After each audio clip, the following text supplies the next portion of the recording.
cukup panjang sampai ada di titik ini, ya. Karena yang make luar biasa, maka, kelihatannya luar biasa. Bukan karena sayanya yang luar biasa, tapi karena yang make hidup saya yang luar biasa.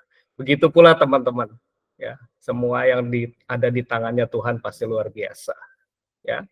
Malam hari ini pertama kalinya kayaknya ya, saya sharing di komunitas Sobat Yesus. Siapa yang sahabat Yesus boleh kasih jempol.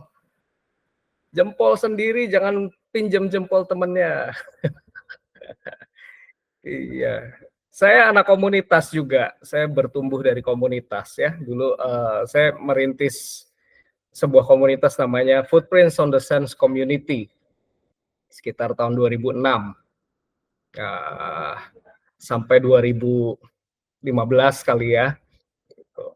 Saya banyak berdinamika dengan komunitas itu, dan setiap kali ingat komunitas itu, ngangenin, ya. Komunitas itu memang ngangenin teman-teman, ya. Suka, duka, berantem, akur lagi, bikin kegerakan lagi, ya itulah komunitas ya, sesuatu yang dinamis. Suatu ketika di depan sana teman-teman pasti akan kangen juga komunitas ini. Iya, puji Tuhan, terima kasih buat kesempatannya saya bisa sharing malam hari ini. Sebuah tema yang sebenarnya nggak mudah juga saya bawakan ya. Setiap kali, bawakan tema seputar memutus rantai trauma gitu ya, ini seperti menggali masa lalu saya sebenarnya. Dan sebagai seorang yang, Tuhan arahkan pelayanan saya cukup holistik.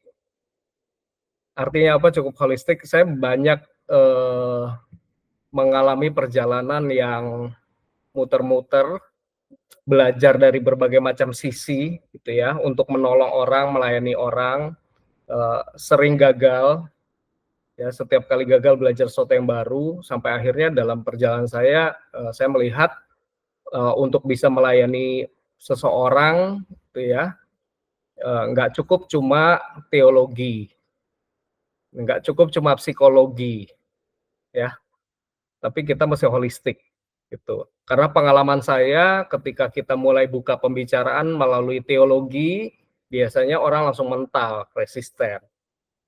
Jadi kita mulai dengan psikologi. Dan ketika kita membimbing orang, memuridkan orang, nggak cukup cuma psikologi. Dalam perjalanannya kita perlu teologi juga, gitu teman-teman. Jadi saya cukup banyak belajar sesuatu yang holistik, dan sebagai seorang yang akhirnya dikatakan sebagai life coach, saya cukup gelisah gitu ya, melihat banyak orang Kristen yang melayani, tetapi melayaninya dari titik traumanya dia sebenarnya, ya. Dan banyak tokoh di dalam Alkitab pun tidak luput, mereka melayani dari sisi traumanya mereka. Nah, rupanya mereka melayani tapi belum sembuh gitu. Bukan dari titik mereka sembuh, tapi mereka terus-menerus menggunakan pola yang sama. Nah, akhirnya ini tentunya jadi jadi pola yang nggak baik gitu ya dalam pelayanan. Nah, kalau orang-orang yang sebagai seorang hamba Tuhan yang melayani dari titik trauma, maka orang yang dia layani juga akan merasakan traumanya itu. Kalau dia adalah seorang raja di dalam Alkitab, seperti Daud contohnya, Daud itu contoh orang yang kalau kita mau lihat secara objektif, dia punya luka sampai akhir hidupnya itu banyak nggak kelar gitu, ya. Kalau kita gali ke perjalanan hidupnya Daud dari kecil, dia ini abandoned child, anak yang terabaikan, tersisihkan, out of 7 brothers gitu ya, dari 7 orang kakak laki-lakinya yang ibunya sama, dikisahkan secara culture dia ini mamahnya beda gitu. Jadi dari kecil sudah biasa diasingkan di padang gitu ya. Bahkan ketika Samuel datang dan mau mengurapi anak Isai, Daud itu disebutnya paling belakang. Itu pun karena Samuel udah maksa, nih semua nih, udah semua nih gitu. Ternyata masih ada satu lagi gitu ya. Dan kita bisa lihat pola-pola traumanya Daud itu dampaknya besar banget gitu dalam kehidupannya dia. Ya memang kita lihat dia orang yang dekat sama Tuhan, dia orang yang menikmati kasih karunia Tuhan. Dia orang yang disayangi Tuhan sedemikian rupa, ditolong berkali-kali direbut, walaupun tindakannya salah terus gitu ya, dia mengalami kasih karunia Tuhan. Tapi di sisi lain kita nggak boleh tutup mata juga bahwa traumanya Daud itu menimbulkan banyak korban, ya. Kita bisa lihat Daud itu, ini aku ngajak kita semua objektif ya teman-teman ya, lihat ya. Karena, dampaknya Daud sisi traumanya itu cukup besar. Kita lihat keluarganya dia nggak begitu rukun, ya. Istrinya yang kurang lebih ada 7 atau 8 gitu ya, semuanya tidak saling rukun satu dengan yang lain. Bahkan ketika anaknya, Amnon, eee, apa, me melakukan sesuatu tidak senonoh pada Tamar dan Absalom me membunuh Amnon, sepertinya Daud pun tidak bisa lakukan apa-apa. Kemudian dia bikin sensus gitu ya, waktu dia disuruh maju perang, dia nggak percaya sama Tuhan, dia bikin sensus, menggambarkan ketidakyakinannya sama Tuhan, akhirnya kena tulah. Banyak sekali gitu ya, ribuan orang dari, bangsa Israel meninggal. Jadi teman-teman kita lihat seorang pemimpin yang tidak pulih dari traumanya itu banyak makan korban, gitu. Walaupun kalau kita mau baca kitab suci, kita mau baca Alkitab gitu ya, kita mau cari teladan yang, sempurna dari para tokoh-tokoh Alkitab itu, saya yakin teman-teman ubek Kejadian sampai Wahyu nggak akan dapet, bener nggak? Aku tuh sering gitu ya kalau buat bahan untuk parenting gitu, cari contoh orang tua yang bisa jadi teladan yang mana sih gitu dalam Alkitab gitu ya, yang teladannya sempurna. Nggak akan dapet teman-teman, ya. Karena apa? Karena Alkitab itu bukan cerita tentang kehebatan manusia, bukan cerita tentang seberapa sempurnanya kita bisa melakukan hukum Tuhan. The Bible never told us about that kind of story. Alkitab adalah cerita tentang kasih karunia-Nya Tuhan, ya, tentang siapa sih pribadinya Tuhan dan apa perbuatannya dalam hidup manusia. Walaupun kita sering broken, sering rusak gitu. Ya. Tidak bisa lihat teladan yang sempurna dari manusia dalam Alkitab. Satu-satunya teladan sempurna dalam Alkitab itu cuma Yesus gitu ya. Kalau kita mau meneladani tokoh-tokoh Alkitab, kita meneladani seperti yang Paulus katakan gitu. Ikutlah aku seperti aku ikut Yesus. Ya. Jadi bagaimana mereka menuju pada Kristus, nah itulah yang kita teladani. Nah, teman-teman, makanya malam hari ini jadi penting tema ini untuk aku bagikan. Aku share screen ya.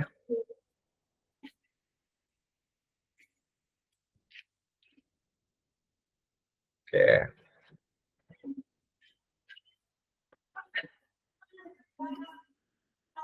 Udah kelihatan belum ya? Udah. Oke. Udah, tapi belum full screen. Belum full screen ya? Kenapa ya? Karena saya belum full screen. Sip. Ini udah kelihatan belum, teman-teman? Yes. Udah kelihatan ya? Udah jelas. Nah, ini kalau aku sharing pakai Google Meet itu, aku yang nggak bisa lihat teman-teman. Coba dulu ya. Oke. Judulnya memutus. Kalau aku klik di sini, ganti nggak? Ganti. Ganti ya. Oke. Yes. Nah, benar aku nggak bisa lihat teman-teman berarti ya. Oke. Nggak apa-apa.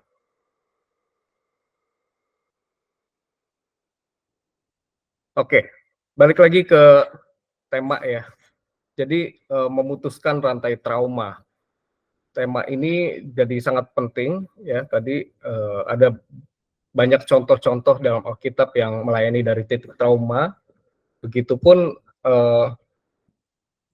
saya juga dulu waktu melayani dengan komunitas punya pola-pola yang ternyata akhirnya saya kenali itu adalah pola trauma, teman-teman.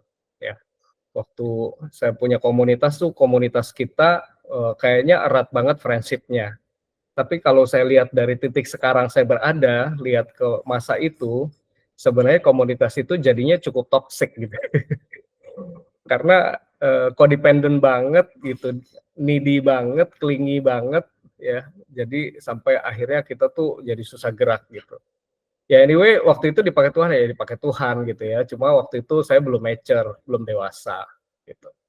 Nah, baru-baru ini juga teman-teman kita bisa lihat gitu ya, ada hamba-hamba Tuhan yang mungkin belum melayani dari titik pulih.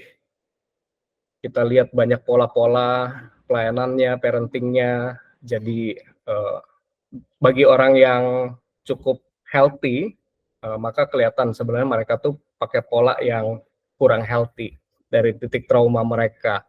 Ya, baru-baru ini juga dalam salah satu anak di Rise Indonesia yang mau pelayanan misi, dia tulis di tangannya, teman-teman. Dia tulis di tangannya hampir kayak ditato gitu ya, pakai pulpen tajam dia tulis, Lord give me nations or I die. Gitu. Tuhan beri aku bangsa-bangsa atau aku mati aja. Gitu. Pernah nggak dengar kayak gitu? Nah, teman-teman, ini hal-hal seperti ini bisa menunjukkan ada pola trauma yang belum selesai gitu ya dalam diri kita. Nah, kita mau belajar dari satu tokoh yang tokoh Alkitab yang cenderung lebih healthy ya. Dia mengalami banyak trauma dalam masa kecilnya, masa remajanya, sampai masa dewasanya, tapi kemudian dia di masa tuanya punya pola yang lebih healthy. Kita kan belajar dari Yusuf ya. Dalam ini Kejadian pasal 50 ayat 19 sampai 21, Yusuf berkata seperti ini. Kita mulai dari titik ini. Tetapi Yusuf berkata pada mereka, "Janganlah takut, sebab aku inikah pengganti Allah. Memang kamu telah mereka-rekakan yang jahat terhadap aku, tetapi Allah telah mereka-rekakannya untuk kebaikan, dengan maksud melakukan seperti yang terjadi sekarang ini, yakni memelihara hidup suatu bangsa yang besar. Jadi janganlah takut, aku akan menanggung makanmu dan makan anak-anakmu juga." Demikianlah ia menghiburkan mereka dan menenangkan hati mereka dengan perkataannya.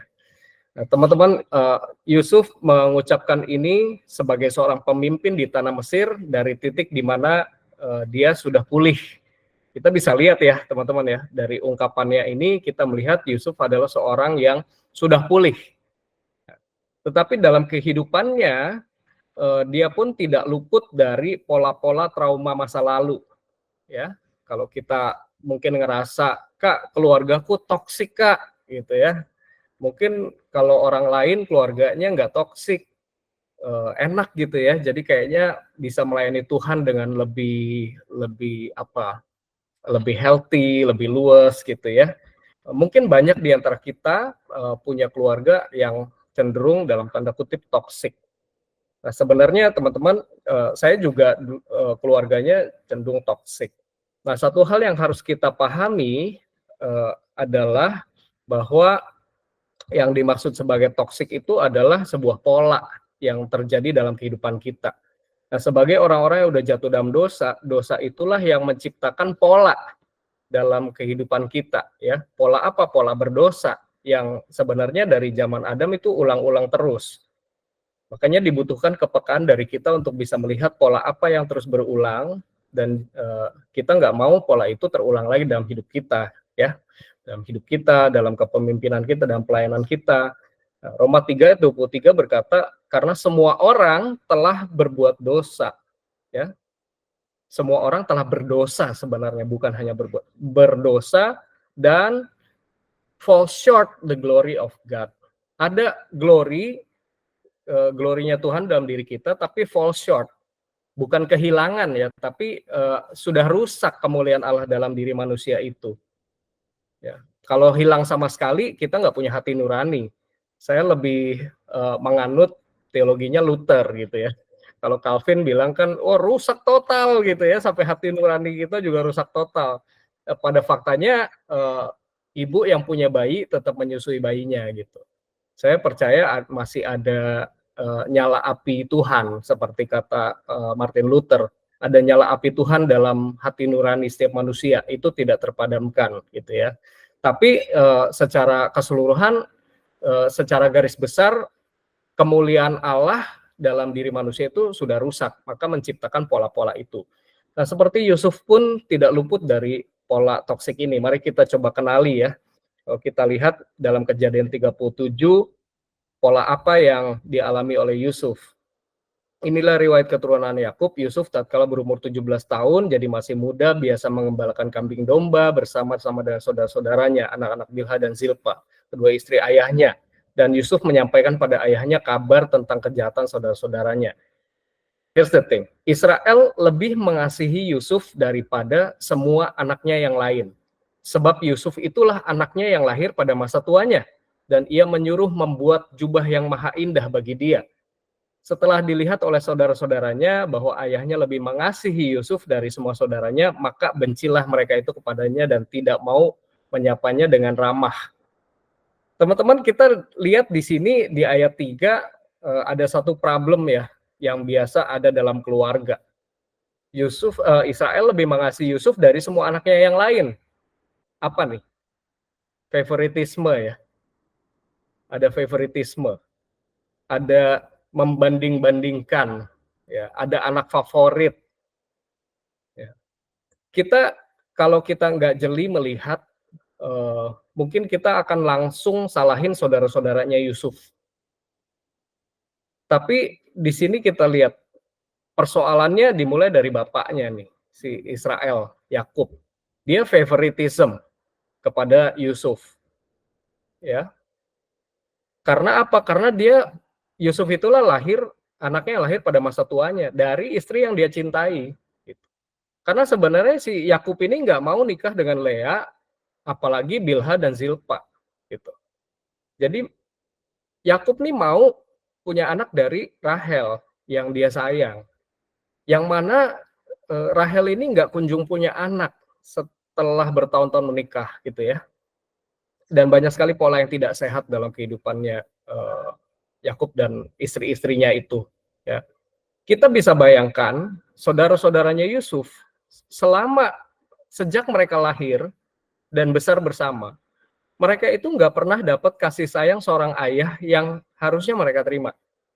Benar nggak teman-teman? Ya, karena punya anak lagi, si Yakub itu nggak memberikan kasih kepada anak-anaknya, dan mereka nggak pernah lihat kasih bapak tuh seperti apa. Sampai muncullah Yusuf. Sementara kakak-kakaknya tumbuh besar di tengah perebutan kasih sayang, mamah-mamahnya bertikai gitu ya, saling berebutan cinta dari papahnya, sementara papahnya juga cuek-cuek gitu ya.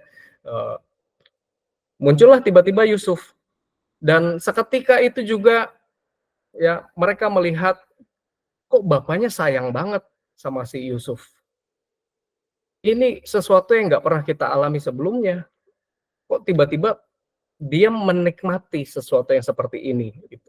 Maka bencilah mereka itu kepadanya dan tidak mau menyapanya dengan ramah.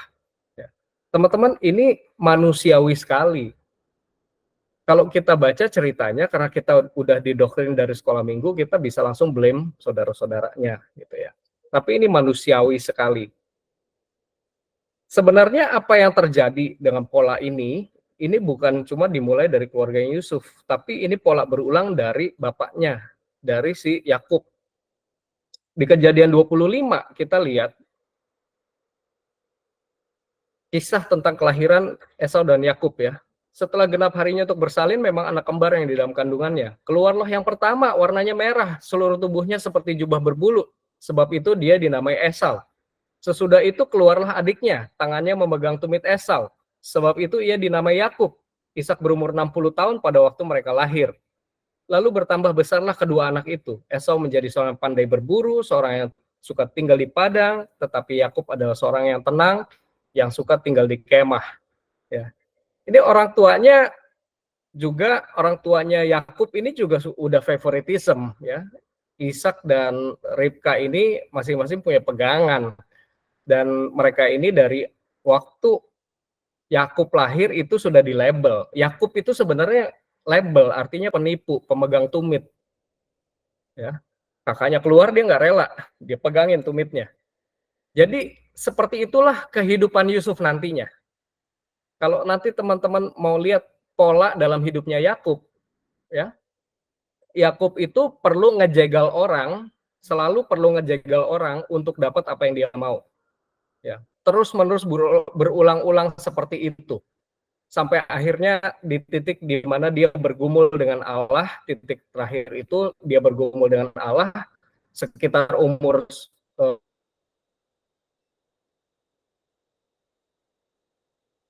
80 atau 87 tahun gitu ya, hampir mendekati 90 tahun, baru namanya diubah jadi Israel gitu. Dan pada masa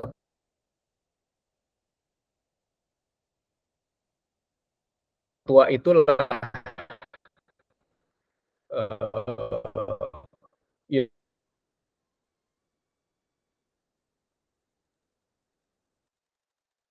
Yusuf lahir gitu ya.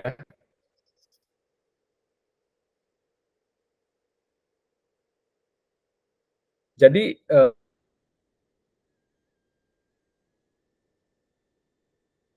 Yakub pun mengalami satu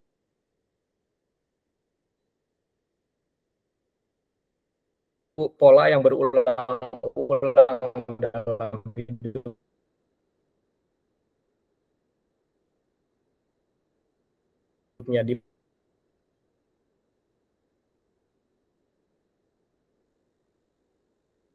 Dia ngerasa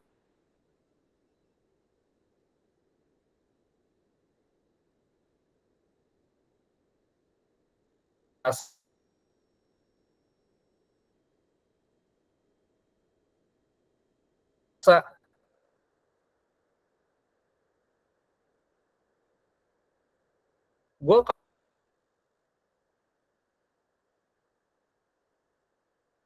kalau nggak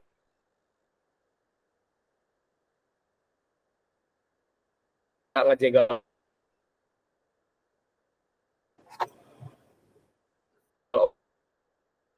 Kok sinyalnya hilang-hilang kok? orang,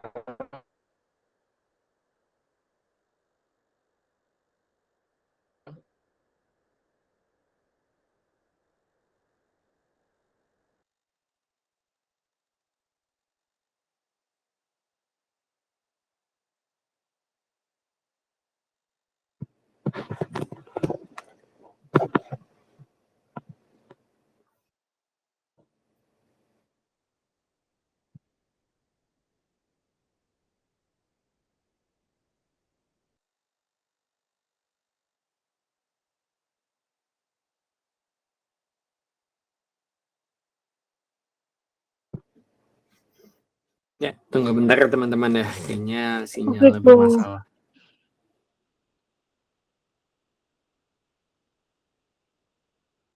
Ada gangguan jaringan ya, kok Andre? Iya kayaknya. Kita tunggu bentar ya.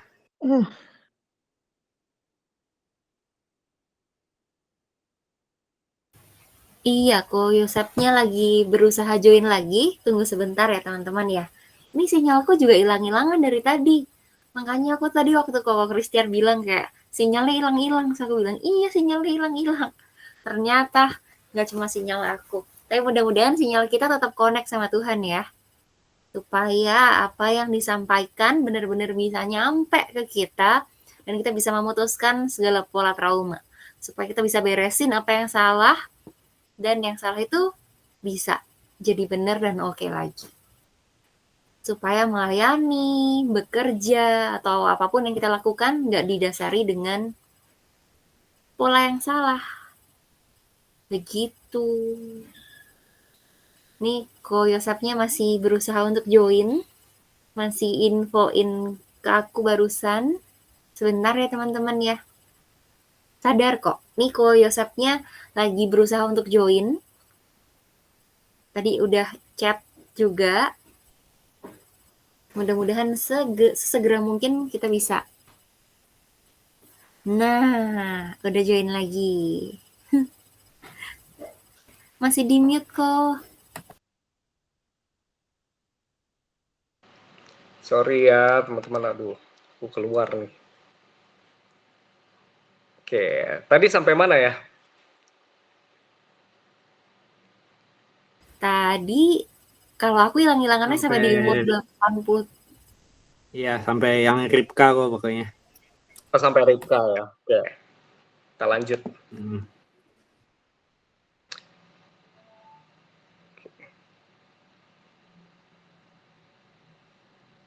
Oh ya, tadi ya.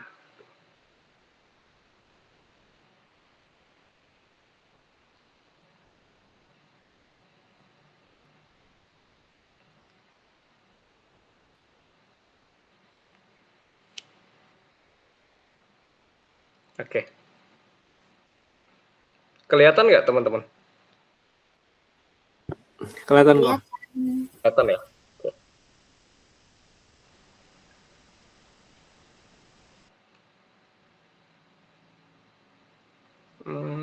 Kok nggak jalan ya?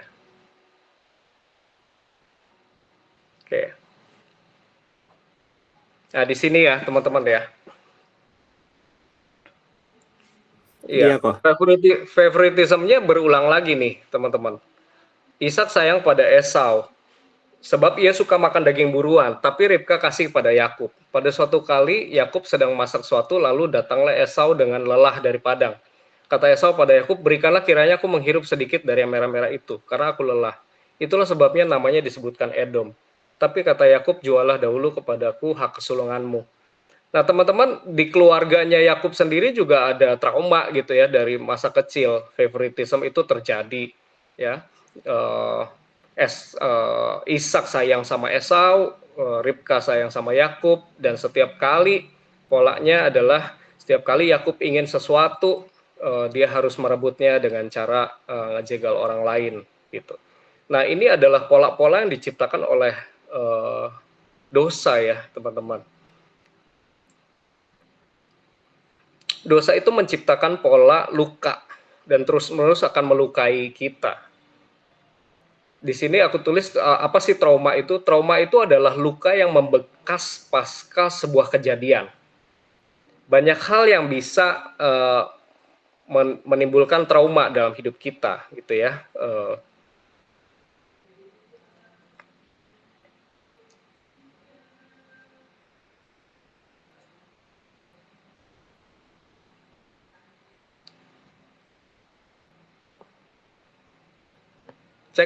Cek, saya masih di dalam. Masih kok, masih ya, oke. Yes, Ya, lanjut ya. Oke.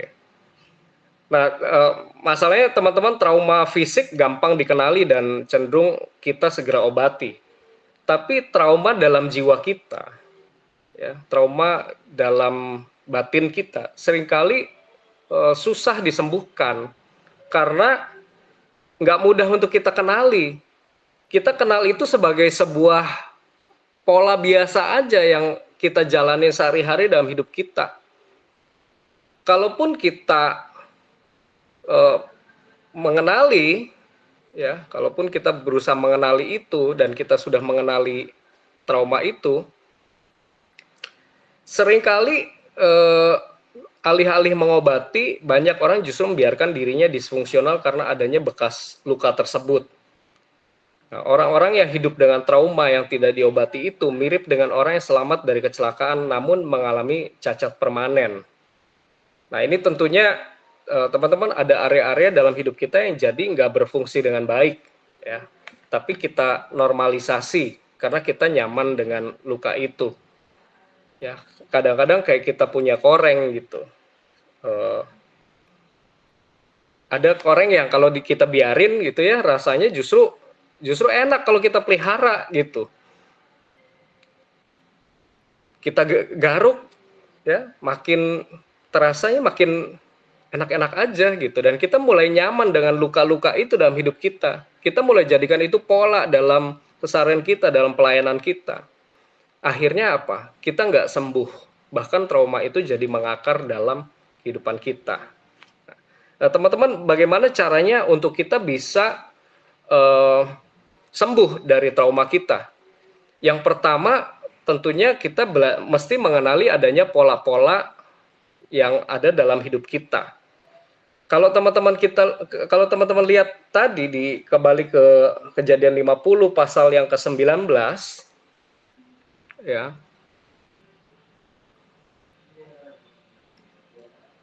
Sorry ya teman-teman, aku agak kurang nyaman dengan share screen ya nih.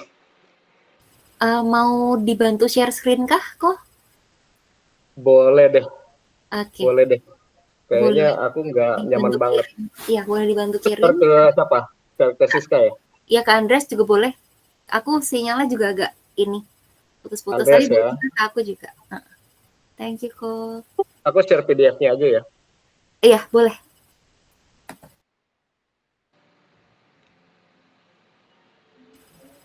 Sambil kita lanjut ya, teman-teman. Nah, kita belajar dari tokoh Yusuf. Apa yang akhirnya membuat si Yusuf ini traumanya bisa pulih gitu ya, bisa sembuh. Yang pertama kalau kita lihat Kejadian 50 ayat 19 dan 20 awal deh. Tetapi Yusuf berkata pada mereka, "Janganlah takut sebab aku inikah pengganti Allah. Memang kamu telah mereka-rekakan yang jahat terhadap aku." Ya. Di sini kita bisa melihat bahwa Yusuf itu nggak denial, nggak menyangkali bahwa ada pola-pola yang toksik di masa lalunya dia yang terjadi dalam hidupnya. Ya. Pola-pola yang jadi sesuatu yang normal, teman-teman. Ini Yusuf nih menjalani hidup yang berat gitu ya. Dia lahir sebagai anak ke-12 dari 13 bersaudara. Di sini ada nggak teman-teman yang lahir di tengah-tengah misalnya anaknya 7 gitu ya. Biasa nggak kebagian sesuatu, biasa menekan perasaannya, ya. Biasa didiskriminasi, biasa dibeda-bedakan. Mungkin dalam perjalanan hidup kita pelan-pelan itu rasanya kayak jadi normal. Tapi teman-teman mungkin perlu coba menggali lagi, perlu mengingat-ingat lagi dan mengenali apa sih pola-pola toksik yang saya miliki dalam hidup saya gitu ya, yang terjadi dalam kehidupan saya. Dengan kita mengenali, maka akan lebih mudah untuk kita bisa mencari jalan penyembuhannya. Ya. Sesuatu yang tidak kita kenali dalam hidup kita, itu akan susah untuk kita apa-apain. Sesuatu yang tidak satu luka atau satu trauma yang tidak kita kenali dalam hidup kita, bisa jadi itu titik penyebab krisis yang berulang-ulang yang kita alami. Ya. Mungkin kita bisa lihat dari apakah kalau saya punya hubungan dengan lawan jenis gitu ya, seringkali kandas dan polanya terus-menerus sama. Karena apa? Gitu. Nah dulu dalam komunitas saya tuh kita yang Force Community tuh strength-nya di friendship gitu ya. Kita bilang ini adalah friendship community. Bahkan kita menjangkau lewat persahabatan. Tentu itu adalah kekuatan kita, teman-teman. Tapi seringkali muncul pola-pola toksik di situ. Ada satu teman kami tuh yang kalau dia nggak setuju dengan pendapat yang lain, gitu ya, dia akan menggunakan polanya dia, caranya dia, yaitu adalah dengan ngambek, silent treatment, dan benar-benar ngambek gitu ya. Dia tuh punya skill yang bagus banget sebenarnya untuk mengorganize kepesertaan gitu. Dia jago banget kalau ngurusin kayak gitu. Dan kita cenderung menyerahkan banyak tugas yang penting ke dia. Tapi ketika ada yang tidak dia setujui, gitu ya, maka dia akan pakai ngambeknya itu untuk mengacaukan semua acara. Bahkan mendekat hari H tuh acara bisa kacau tuh gara-gara dia, gitu ya. Nah itu kalau kita telusuri, itu ada pola di mana waktu dia kecil, dia mau ikut pramuka katanya, jadi dia nggak kepilih akan sesuatu, padahal dia pikir dia pasti akan kepilih. Ternyata sama papahnya diperlakukan sebaliknya, dia selalu dapat apa yang dia mau gitu ya. Jadi itu menjadi trigger traumanya dia. Setiap kali dia nggak dapat apa yang dia mau, dia gunakan ngambeknya itu untuk mengacaukan semuanya, gitu ya. Nah, mungkin kita perlu mengenali seperti itu, teman-teman. Ada nggak pola yang berulang yang terjadi dalam kepemimpinan kita kah, dalam hubungan kita kah dengan lawan jenis atau dengan siapapun lah, relasi-relasi yang saat ini ada dalam hidup kita. Karena kalau kita nggak beresin itu nanti akan keterusan, ya, sampai di masa depan kita berkeluarga dan segala macam, dikasih kepemimpinan yang lebih besar. Nah, teman-teman, kalau kita lihat bagaimana Yusuf mengenali gitu ya, memang kamu telah mereka-rekakan yang jahat. Dia katakan apa adanya gitu. Kita sebagai orang Kristen tuh seringkali meromantisasi luka gitu ya. I'm okay, saya nggak apa-apa gitu ya. Di dalam Tuhan tidak ada lagi luka seperti itu. Padahal sebenarnya kita perlu mengenali itu dan membawa ke permukaan. Ya. Oke, Andres boleh, udah dapat ininya, slide-nya, boleh di-share? Itu udah di-share loh. Udah di-share. Tuh kan aku nggak kelihatan ya. Ya. Nah, Yusuf mengenali dan mengakui adanya pola-pola toksik di masa lalu. Namun di slide berikutnya tuh gini. Namun, Yusuf belajar melihat kehidupan, melihat apa yang dia alami dari sudut pandang Tuhan. Ya. Nah, melihat dari sudut pandang Tuhan bukan berarti kita mendinai pola-pola yang ada dalam diri kita. Kita mesti keluarin dulu, tapi kita kemudian belajar untuk munculin satu-satu dari perspektifnya Tuhan. Ya. Semua perjalanan berat yang Yusuf alami, baik dia mendapat perlakuan yang tidak menyenangkan dari saudara-saudaranya, dibuang ke sumur, lalu dijual sebagai budak, dia kerja di rumah Potifar, difitnah dan segala macam. Itu adalah situasi-situasi yang bagi kebanyakan orang akan menimbulkan trauma-trauma baru, ya, yang memperdalam trauma-trauma itu. Tetapi ada alasan Tuhan memisahkan sejenak Yusuf dari keluarga intinya, ya, supaya mereka ini sama-sama sembuh, teman-teman. Nah, di dalam perjalanan Yusuf kemudian dia mengalami proses yang bagi kita berat banget gitu. Kok Tuhan tega sih gitu. Tapi sebenarnya waktu Yusuf berjalan sama Tuhan tuh Tuhan mengerjakan banyak hal. Ya, contohnya seperti waktu dia dijual sebagai budak dan dia kerja di rumah Potifar. Teman-teman mungkin yang nggak muncul ceritanya dalam Alkitab adalah bahwa sebenarnya Potifar itu adalah seorang mentor yang sangat baik. Ya. Potifar itu adalah seorang mentor yang sangat baik untuk Yusuf. Dan dia sebenarnya sayang sekali dengan Yusuf. Sehingga ketika Yusuf difitnah oleh istrinya Potifar, hukumannya tuh hukuman penjara. Padahal pada saat itu hukuman yang berlaku untuk seorang yang menggoda gitu ya, istri pejabat itu adalah hukuman mati. Gitu. Tapi karena Potifar ini juga tidak percaya bahwa Yusuf itu pribadi yang seperti itu, maka dia berusaha untuk meringankan hukumannya Yusuf. Gitu. Banyak perjalanan Yusuf yang tidak muncul di permukaan, tapi sebenarnya ketika dia jalan sama Tuhan, ya Tuhan pakai proses-proses itu untuk nyembuhin si Yusuf sendiri, gitu ya teman-teman ya. Yusuf mulai belajar melihat segala apa yang dia alami itu dari sudut pandang Tuhan. Dia diproses sedemikian rupa, kenapa? Karena suatu ketika di depan sana dia akan jadi seorang pemimpin nomor 2 yang punya kuasa atas seluruh tanah Mesir.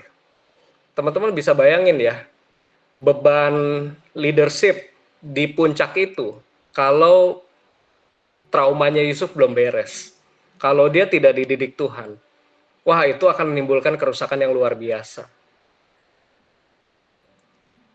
Nah, tapi anyway, walaupun perjalanan yang dialami si Yusuf ini berat, sebenarnya apa yang dia alami lebih cepat dibanding prosesnya Yakub. Ya. Prosesnya Yakub itu makan waktu 80-90 tahun sampai akhirnya dia bergulat dengan Tuhan, diganti namanya, diganti identitasnya jadi Israel dan kemudian punya identitas yang baru. Nah, prosesnya Yusuf ini dari umur 17 sampai umur 30 tahun, jadi 13 tahun. Tuhan mengerjakan percepatan dalam kehidupannya Yusuf. Nah, bagian ini adalah bagian yang tidak mudah kita pelajari begitu saja gitu ya. Hal yang nggak mudah juga untuk saya ajarkan dengan kata-kata. Teman-teman mesti punya perjalanan pribadi dengan Tuhan. Sebelum akhirnya Yusuf belajar melihat kehidupan dari sudut pandang Tuhan, Yusuf perlu belajar untuk melihat Tuhan dulu dalam segala persoalan. Saya ulangi ya teman-teman ya. Sebelum kita bisa melihat masalah, sebelum kita bisa melihat hidup kita dari sudut pandang Tuhan, kita ini perlu belajar melihat Tuhan dulu dalam setiap persoalan. Ya. Sebelum kita pakai kacamatanya Tuhan. Ya, pakai kacamata kita dulu, tapi kita mulai melihat, oh ada Tuhan yang lagi berkarya dalam semua situasi itu. Dan kebersamaan dengan Tuhan itu yang menyembuhkan si Yusuf gitu ya. Di next slide kita lihat ini di Kejadian pasal 42 ya kalau nggak salah ya. Sebelum datang tahun kelaparan itu, lahirlah bagi Yusuf 2 orang anak laki-laki yang dilahirkan oleh Asnat, anak Potifera, imam di On. Yusuf memberi nama Manasye kepada anak sulungnya itu, sebab katanya Allah dapat membuat aku lupa sama sekali kepada kesukaran. Allah telah membuat aku lupa sama sekali kepada kesukaranku dan kepada rumah bapakku. Dan kepada anaknya yang kedua diberikan nama Efraim, sebab katanya Allah membuat aku mendapat anak dalam negeri kesengsaraanku. Next slide. Aku percaya bahwa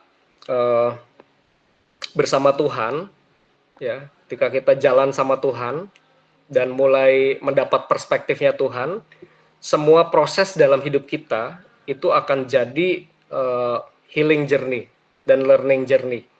Yang buat orang lain di luar sana, mereka pikir proses ini akan memperdalam luka dalam diri orang ini, ya.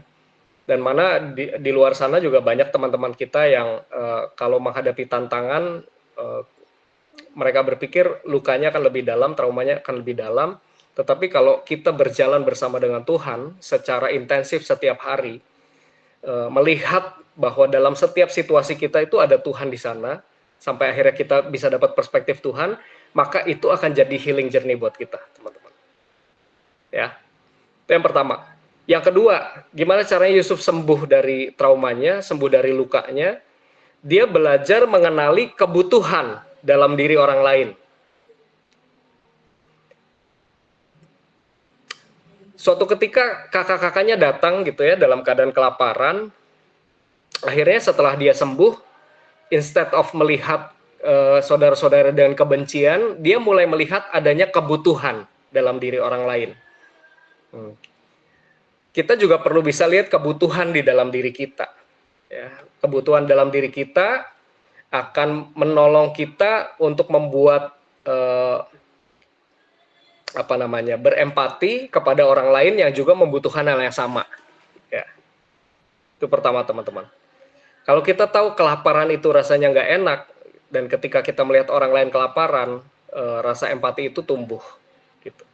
Tetapi sekaligus juga kesadaran kita akan kebutuhan diri kita sendiri bisa menolong kita membangun batasan yang sehat. Ya. Seperti Yusuf belajar mulai melihat kebutuhan dalam diri kakak-kakaknya. Mereka kelaparan, mereka tidak punya tempat lain untuk cari pertolongan. Muncul empatinya. Tapi karena dia adalah pribadi yang sehat, dia juga punya batasan. Nih teman-teman, cirinya orang yang masih punya trauma ya. Entah dia nggak punya empati atau dia nggak punya batasan. Dua hal itu. Ya. Orang yang masih hidup dengan trauma, kalau dia empati sama seseorang, dia tuh benar-benar bisa nyemplungin dirinya dalam masalah orang lain. Sampai akhirnya dia juga larut dalam kesedihan itu. Ya. Sampai dia nanggung beban perasaan orang itu. Kayak saya dulu waktu di komunitas, ya, sama teman yang tadi saya ceritain tuh. Kalau dia udah ngambek, Saya bisa tungguin dia di depan kamar kosannya sampai dia keluar. Saya bisa di ghosting ya, pernah sampai jam 12 malam gitu. Dan saya dulu punya satu kecenderungan yang namanya savior complex. Teman-teman bisa lihat di slide berikutnya tuh. Savior complex. Apa sih savior complex? Savior complex itu kecenderungan kita ngerasa kita ini pahlawan untuk semua situasi. Ya. Kita kalau berhadapan dengan masalah orang lain, bisa sampai mengganggu kehidupan kita pribadi, sampai disfungsional gitu ya. Kita bisa nggak enak makan, nggak enak tidur, nggak enak melanjutkan aktivitas gitu. Karena kayak ada satu rasa bersalah dalam diri kita yang perlu dipuaskan dengan berkorban. Nah ini teman-teman kecenderungan juga meromantisasi yang namanya pengorbanan. Itu ciri pribadi yang terluka, ya. Kayak rela berkorban bagus nggak sih? Bagus ya. Tapi kalau setiap hari jadi korban ya nggak bagus juga, gitu. Itu loh maksudnya teman-teman.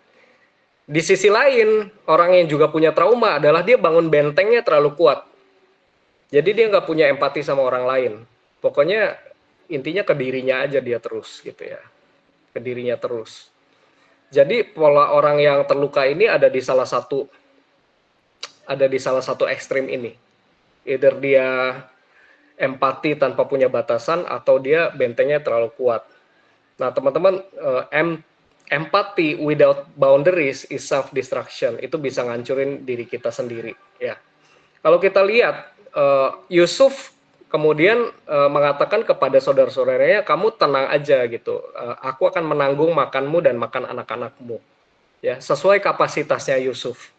Kalau kita mau nolong orang lain gitu ya, mesti lihat sesuai kapasitasnya. Karena kapasitasnya ya Yusuf cukup untuk memenuhi kebutuhan mereka, maka Yusuf menanggung mereka.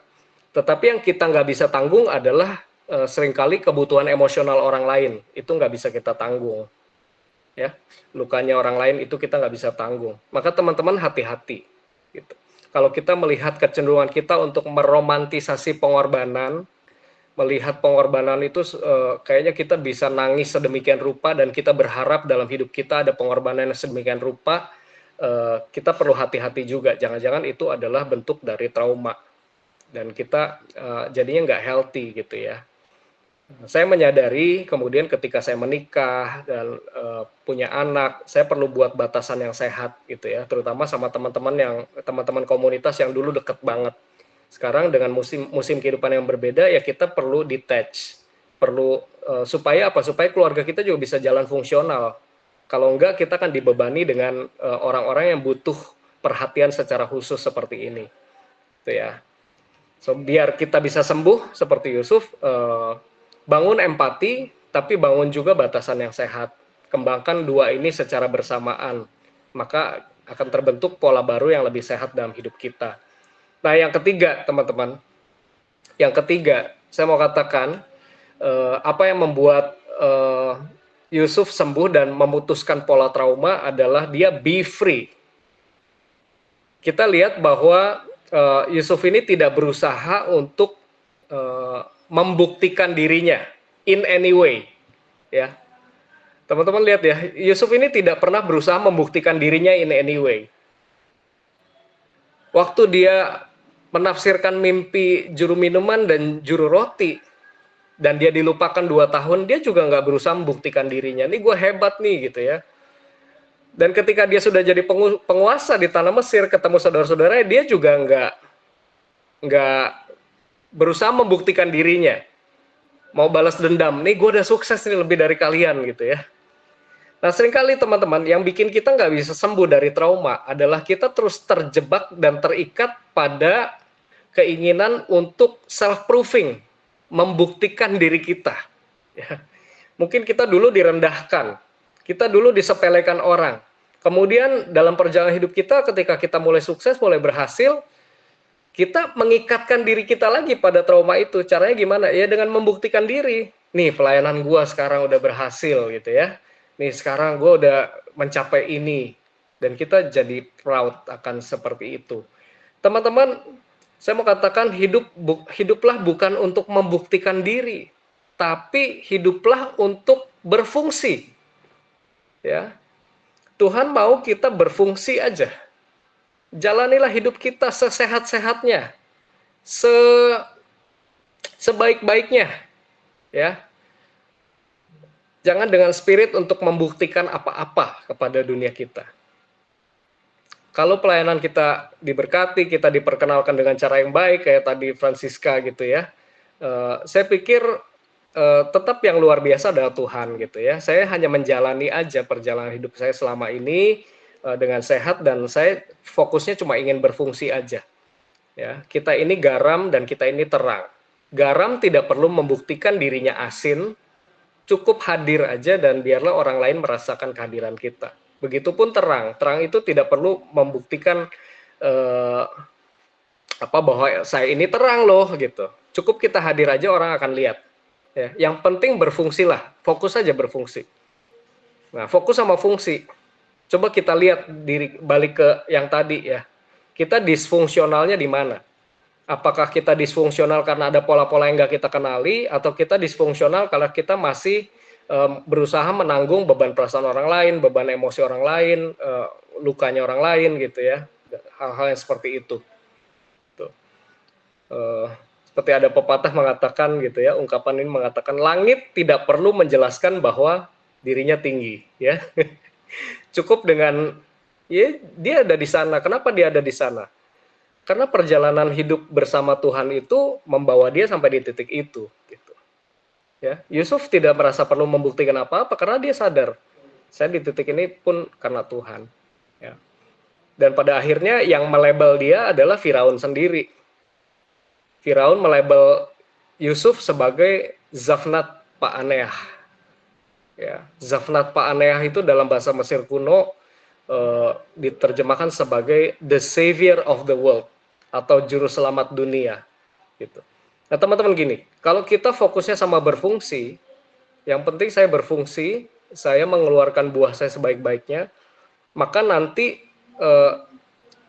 Kristus itu dengan mudah akan menunjukkan dirinya melalui kita. Gitu ya. Nah, kisahnya Yusuf ini bukan kisah tentang kehebatannya dia, teman-teman. Tapi ini tentang kisah bagaimana melalui hidupnya Yusuf, dia menunjuk kepada Sang Juru Selamat, menunjuk kepada Kristus. Gitu ya. Nah, new identity dan tujuan hidupnya Yusuf adalah menunjukkan karakteristik dari Kristus di dalam kehidupannya. Sehingga dunianya lah kemudian yang akan mengakui, memberi pengakuan bahwa dia adalah the savior of the world bagi generasinya, gitu ya.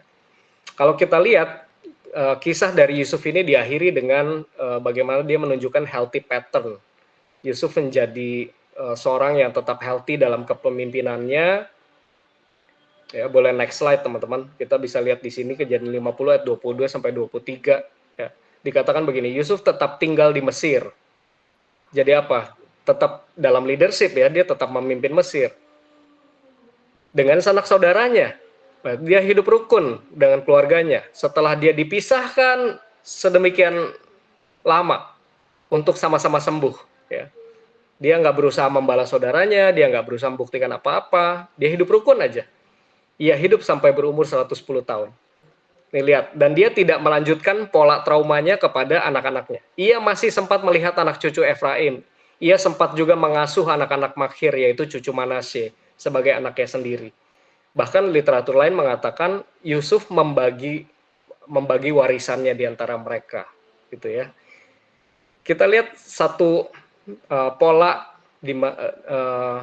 satu keadaan di mana Yusuf ketika dia mengikuti Tuhan, berjalan bersama Tuhan, dia mulai mengenakan perspektifnya Tuhan dalam hidupnya dia sembuh di sana, gitu ya.